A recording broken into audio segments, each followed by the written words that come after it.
Assalamualaikum warahmatullahi wabarakatuh. Kembali lagi di YouTube channel Surveyor Story. Kali ini kita akan membahas tentang update terbaru dari pelaksanaan SKD CPNS tahun 2021, di mana hari ini tanggal 23 Agustus BKN telah mengeluarkan surat tentang penyampaian jadwal SKD CPNS, seleksi kompetensi PPPK non-guru tahun 2021, dan rekomendasi Ketua Satgas COVID-19. Nah, kita coba bahas suratnya ya. Yang pertama, kami sampaikan hal-hal sebagai berikut. Kita baca satu persatu. SKD akan dimulai pada tanggal 2 September 2021. Jadi sebelumnya kan dijadwalkan tanggal 25 Agustus sampai September. Nah, untuk update terbarunya, pelaksanaan SKD dimulai pada tanggal 2 September 2021 dengan jadwal terlampir, nanti kita lihat. Bagi instansi pusat yang lokasi ujiannya berada di kantor regional, agar berkoordinasi dengan kepala kantor regional atau kepala UPT terkait, misalnya ada kantor Badan Pusat Statistik, dia punya kantor perwakilan tingkat kabupaten atau provinsi di setiap provinsi atau kabupaten. Nah, instansi tersebut harus berkoordinasi dengan perwakilan instansi di daerahnya serta BKN di daerah masing-masing provinsi tersebut. Kemudian, bagi instansi daerah yang lokasi ujiannya berada di lokasi ujian mandiri atau cost sharing mandiri, agar berkoordinasi dengan kepala kantor regional BKN. Jadi bergantung dengan BKN daerah ya. Kemudian yang keempat, pembagian sesi pelaksanaan SKD di titik lokasi BKN terlampir dalam surat ini. Nanti kita lihat ya. Yang kelima, bagi titik lokasi ujian mandiri atau cost sharing mandiri, pembagian sesi mengikuti lampiran surat ini. Jumlah PC klien sebanyak kurang lebih 100 untuk pelaksanaan SKD, di mana dalam satu hari itu maksimal paling banyak 4 sesi ya. Kemudian, berdasarkan rekomendasi Ketua Satgas COVID-19, pelaksanaan seleksi CASN tahun 2021 wajib dilaksanakan dengan protokol kesehatan secara ketat. Nah, kita lihat lagi. Ini yang penting ya teman-teman, karena ini rekomendasi dari Satgas COVID. Yang pertama, melakukan swab test PCR kurun waktu maksimal 2 kali 24 jam. Maksudnya, PCR ini berlaku selama 2 kali 24 jam. Atau bisa juga melakukan rapid test antigen dengan kurun waktu maksimal 1 kali 24 jam. Jadi, kalau PCR lebih lama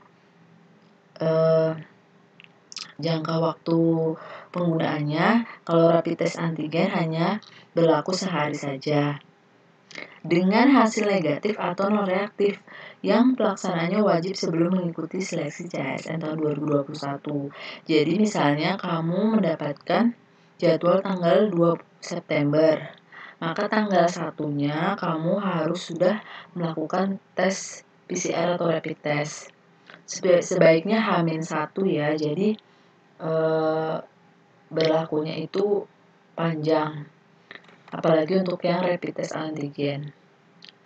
Kemudian yang kedua, menggunakan masker 3 lapis dan ditambah masker kain di bagian luar.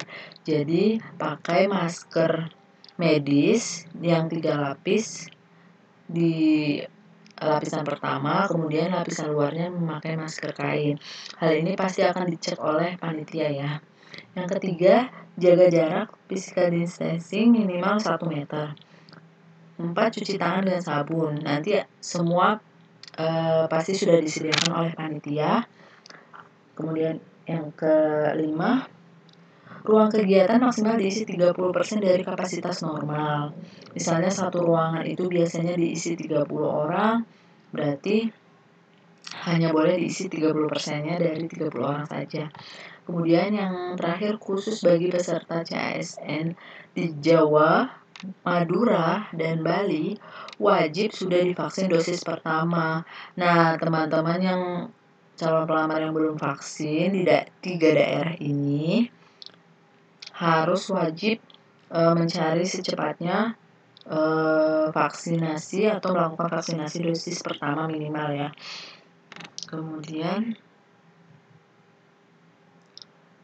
instansi pusat dan instansi daerah yang lokasi ujiannya berada di lokasi ujian mandiri wajib berkoordinasi dengan Satuan Tugas Penanganan COVID daerah. Nah, yang ini juga penting, peserta wajib mengisi formulir deklarasi sehat yang terdapat di website sschasn.bkn.go.id dalam kurun waktu 14 hari sebelum mengikuti ujian dan paling lambat H-1 sebelum ujian. Formulir yang telah diisi wajib dibawa pada saat pelaksanaan seleksi dan ditunjukkan kepada petugas sebelum dilakukan pemberian PIN registrasi.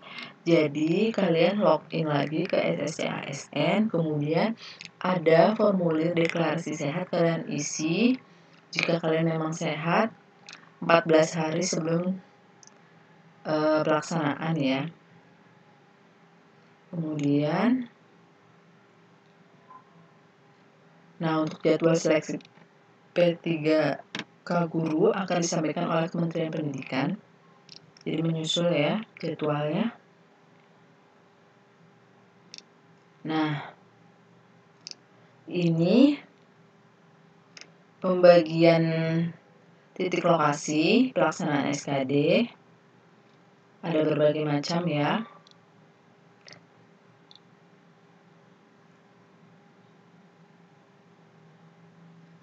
Ada 4 sesi juga.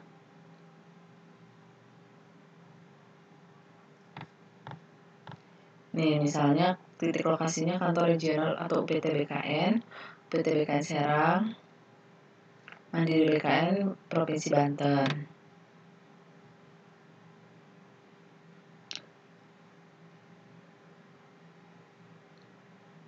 Oh, untuk yang Mandiri BKN ini akan diinformasikan lebih lanjut.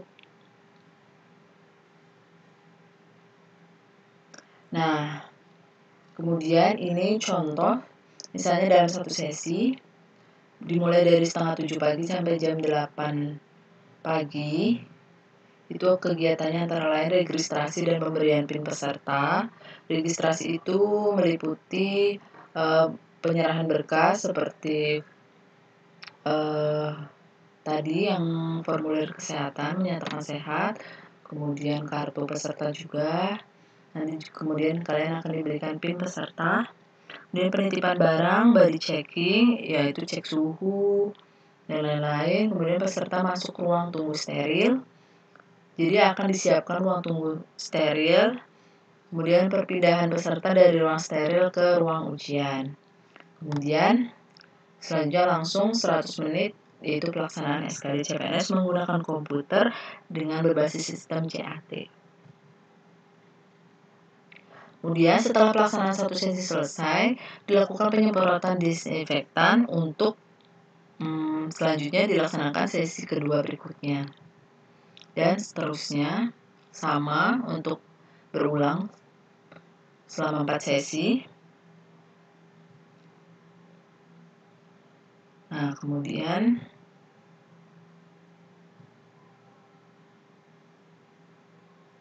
ini masih sama ya. Nah, itulah lampiran jadwal sementara dari BKN yang paling update terbaru hari ini 23 Agustus 2021. Akan menjelaskan lebih menggambarkan sedikit lagi agar teman-teman lebih paham seperti apa gambarannya nanti dalam pelaksanaan SKD 2021. Ini merupakan contoh gambaran dari BKN prosedur pelaksanaan CAT BKN dengan protokol kesehatan pencegahan COVID-19 sesuai dengan surat edaran Kepala BKN tentang prosedur penyelenggaraan seleksi dengan metode CAT BKN dengan protokol kesehatan pencegahan dan pengendalian COVID-19. Yang pertama, peserta datang dengan menggunakan masker yang tadi sudah disyaratkan yaitu 2 lapis kain di luar, dan yang lapisan pertama yaitu masker medis 3 lapis. Kemudian yang kedua, pengantar menurunkan peserta di drop off area. Jadi tidak boleh ditungguin atau diantar oleh pengantar. Kemudian yang ketiga, pengecekan suhu badan. Jika suhu badan kurang dari 37,3 Celcius, peserta melanjutkan proses. Nah, jika peserta memiliki suhu badan 37,3, dilakukan 2 kali pemeriksaan dengan jarak 5 menit. Mungkin karena panas di bawah terik matahari, jadi dilakukan 2 kali percobaan. Jika direkomendasikan oleh tim dapat mengikuti tes, maka ditempatkan pada tempat yang ditentukan. Jadi nanti di sana akan ada tim kesehatan baik dari dokter atau perawat masing-masing instansi maupun BKN. Yang keempat, pemeriksaan kelengkapan dokumen peserta. Ada name tag, ada kartu peserta, ada surat kesehatan, swab test, dan lain-lain. Kemudian yang kelima, pemberian PIN registrasi kepada peserta jika semua berkas sudah lengkap. Yang keenam, peserta menitipkan barang, misalnya barang-barang lain seperti air minum dan lain-lain. Barang yang dapat dibawa masuk ke dalam lokasi ujian atau ruangan yaitu pensil kayu, KTP asli atau KK asli atau KK legalisir atau SK pengganti asli, dan kartu peserta seleksi. Selain itu, dilarang dimasukkan ke dalam ruangan ujian. Kemudian yang ketujuh, pemeriksaan badan melalui metal detektor untuk mengetahui apakah peserta membawa benda-benda tajam atau yang lainnya. Kemudian yang kedelapan, peserta menunggu di ruang steril dengan menerapkan jaga jarak 1 meter dan tidak berkerumun ya. Kemudian yang kesembilan, peserta mengerjakan ujian dengan komputer yang telah disediakan oleh BKN selama 100 menit. Kemudian yang ke-10, selesai ujian, peserta dapat mengambil barang di penitipan dan keluar meninggalkan area seleksi dan dilarang untuk berkerumun.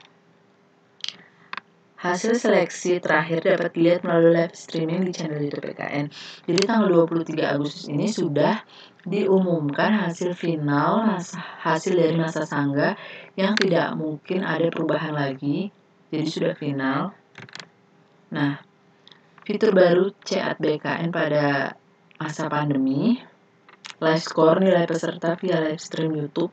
Jadi nilai kalian akan kelihatan langsung, dapat di streaming di official CAT BKN.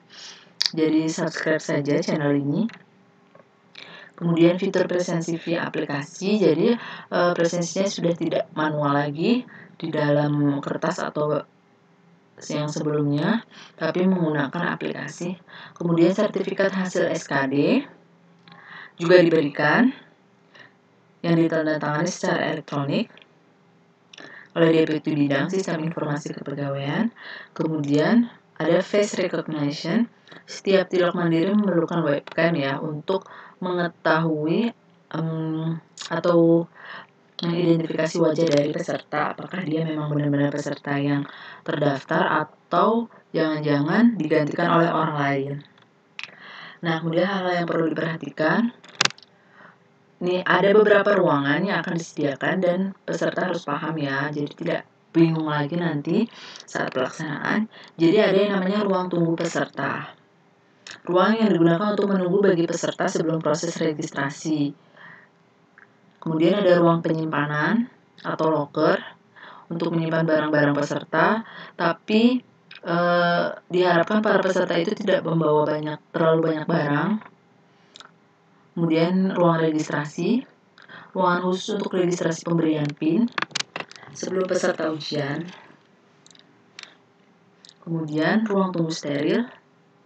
Sebelum peserta masuk ke dalam ruang ujian harus tidak masukkan ke dalam ruang steril dulu. Kemudian ruang monitoring dan admin, kemudian ruang tim kesehatan, ruang isolasi, yaitu digunakan untuk ruangan yang bagi peserta yang memiliki suhu di atas 37,3. Kemudian ruang ujian. Fasilitas pendukung protokol kesehatan wajib menyediakan tim kesehatan minimal 1 perawat atau dokter melakukan proses pembersihan atau disinfektan, penerapan physical distancing, pengukuran suhu tubuh, ruangan khusus, ketersediaan fasilitas cuci tangan memakai sabun, hand sanitizer, penyemprotan cairan, dan alat pengukur suhu tubuh. Jadi, insya Allah nanti sudah disiapkan oleh panitia. Kemudian penyediaan sumber daya manusia yang bertugas memastikan ditaatinya protokol kesehatan. Jadi panitianya pasti sesuai prokes ya. Dan ada surat izin pelaksanaan oleh Satgas Covid setempat. Jadi untuk semua titik lokasi ujian harus mendapatkan surat izin pelaksanaan dari Satgas Covid setempat. Kemudian ada kamera webcam untuk face recognize pada saat registrasi. Nah, ini ada ruangan tambahan, hot room, ruangan yang digunakan bagi peserta yang memiliki suhu lebih dari 37,3 Celcius namun masih diperbolehkan mengikuti ujian. Mungkin dia 38 atau 37,9. Jadi mungkin diperiksa oleh, tapi sebelumnya harus diperiksa oleh tim medis dulu ya. Jika tim medis memang mengizinkan untuk diperbolehkan mengikuti ujian, maka dia akan dimasukkan ke dalam hot room. Kemudian COVID room, ruangan yang digunakan bagi peserta yang memiliki riwayat COVID dan baru saja negatif. Jadi mungkin ada peserta yang beberapa hari yang lalu sebelum pelaksanaan itu telah terkena COVID, kemudian waktu H-1 pelaksanaan dia tes PCR, ternyata hasil dia tes antigen, bukan PCR, antigen, dia ternyata negatif. Namun karena antigen itu kadang ada hasil yang false atau salah, jadi dia bisa saja dimasukkan ke dalam COVID room. Nah, sekian penjelasan dari saya, semoga dapat bermanfaat dan informatif bagi teman-teman semua. Jangan lupa like, komen, dan subscribe channel ini agar kedepannya saya bisa update terus mengenai informasi-informasi terbaru tentang CPNS 2021. Bagi teman-teman yang masih bertanya-tanya bisa komen di bawah video ini. Nanti saya akan jawab satu persatu. Terima kasih sebelumnya. Salam Survey Story. Wassalamualaikum warahmatullahi wabarakatuh.